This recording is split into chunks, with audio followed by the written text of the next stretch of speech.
बहुत समय पहले मगध के एक छोटे से गांव में एक युवक रहता था जिसका नाम अरुण था। अरुण गरीब था, लेकिन उसकी सबसे बड़ी खासियत ये थी कि वह बहुत मेहनती था। वह दिन रात मेहनत करता, उसे जीवन में सफलता पाने की तड़प थी। और वह अक्सर सोचता था कि किस तरह वह धन और ज्ञान दोनों में प्रवीण हो सकता है। उसे मालूम था कि उसकी राहें कठिन हैं, लेकिन उसे उम्मीद थी कि एक दिन उसके सारे सपने सच हो जाएंगे। अपने सपने पूरे करने के लिए वह खूब मेहनत करता था। एक दिन अरुण के गांव में एक वृद्ध साधु आए, जिनका नाम गौतम था। गौतम साधु पूरे क्षेत्र में बुद्धिमान और ज्ञानी के रूप में प्रसिद्ध थे। गांव के लोग उनके पास अपनी समस्याएं लेकर जाते थे और समाधान पाते थे। अरुण भी अपने मन की जिज्ञासाओं का समाधान पाने के लिए गौतम साधु के पास गया। अरुण ने साधु से पूछा, महात्मा जी, मैं बहुत मेहनत करता हूँ, परंतु मैं गरीब हूँ और मुझे धन की सख्त जरूरत है, लेकिन साथ ही मैं ज्ञान भी बढ़ाना चाहता हूँ ताकि मैं अपने जीवन को सही दिशा दे सकूं। क्या आप मुझे बता सकते हैं कि धन और ज्ञान दोनों को कैसे बढ़ाया जा सकता है? साधु मुस्कुराए और बोले, धन और ज्ञान दोनों का एक ही स्रोत है, लेकिन इसे पाने के लिए तुम्हें कुछ समय तक मेरे साथ रहना होगा और मेरी दी गई शिक्षाओं का पालन करना होगा। अरुण इस शर्त को मान गया और साधु के साथ चल पड़ा। साधु ने अरुण को एक जंगल के बीच में बने पुराने मठ में ले गया। मठ बहुत रहस्यमय था, चारों ओर घने पेड़ और एक गहरा सन्नाटा था। वहाँ कोई अन्य साधु या भक्त नहीं थे, केवल गौतम साधु और अरुण ही थे। साधु ने अरुण से कहा, यहाँ तुम्हें अपनी बुद्धि और विवेक से ही धन और ज्ञान का स्रोत खोजना होगा। मैं केवल मार्गदर्शन करूंगा, पर असली रास्ता तुम्हें स्वयं ढूंढना होगा। अरुण ने साधु की बात मान ली और कई दिन मठ में साधु के साथ रहा। साधु ने उसे मौन रहने, ध्यान करने और जीवन के छोटे छोटे काम करने की सलाह दी।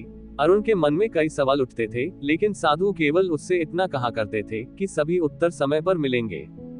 एक दिन साधु ने अरुण को एक पहेली दी। उन्होंने कहा, एक ऐसा पेड़ है जिसके फल में अपार धन और ज्ञान छिपा है। तुम्हें उस पेड़ को खोजना है, लेकिन ध्यान रहे, जो दिखता है वो हमेशा सच नहीं होता। अरुण इस पहेली में उलझ गया। उसे समझ नहीं आ रहा था कि यहाँ पर किस पेड़ की बात हो रही है।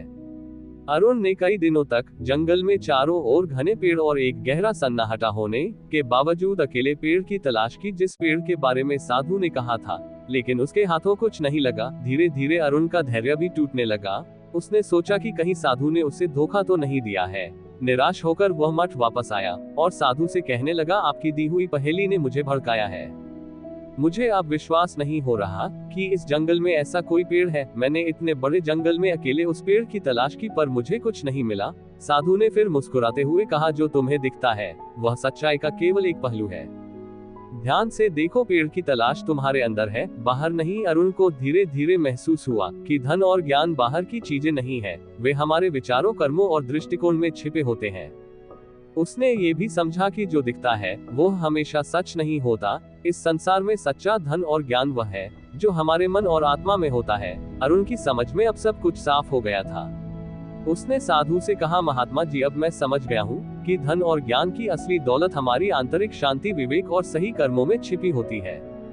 साधु ने सिर हिलाते हुए कहा, सही कहा, जो व्यक्ति अपने अंदर की दौलत को पहचान लेता है वही असली धनवान और ज्ञानी होता है। बाहरी धन केवल एक छलावा है। सच्चा सुख और समृद्धि हमारी आत्मा में होती है। इस प्रकार अरुण ने सीखा कि धन और ज्ञान को केवल अपने अंदर ही बढ़ाया जा सकता है। बाहरी साधन जैसे पैसा सिर्फ एक माध्यम है, लेकिन असली संतोष और शांति हमारे अंदर के विचारों और कर्मों से आती है। धन और ज्ञान का असली स्रोत बाहरी संसार में नहीं, बल्कि हमारे अपने विचारों, कर्मों और दृष्टिकोण में छिपा होता है। जब हम अपने अंदर की दौलत को पहचानते हैं, तभी हम सच्चे मायनों में समृद्ध होते हैं। तो दोस्तों, ये कहानी आपको पसंद आई हो तो लाइक करें, शेयर करें। चैनल पर नए हैं तो सब्सक्राइब करें। चलो मिलते हैं अगली वीडियो में। धन्यवाद।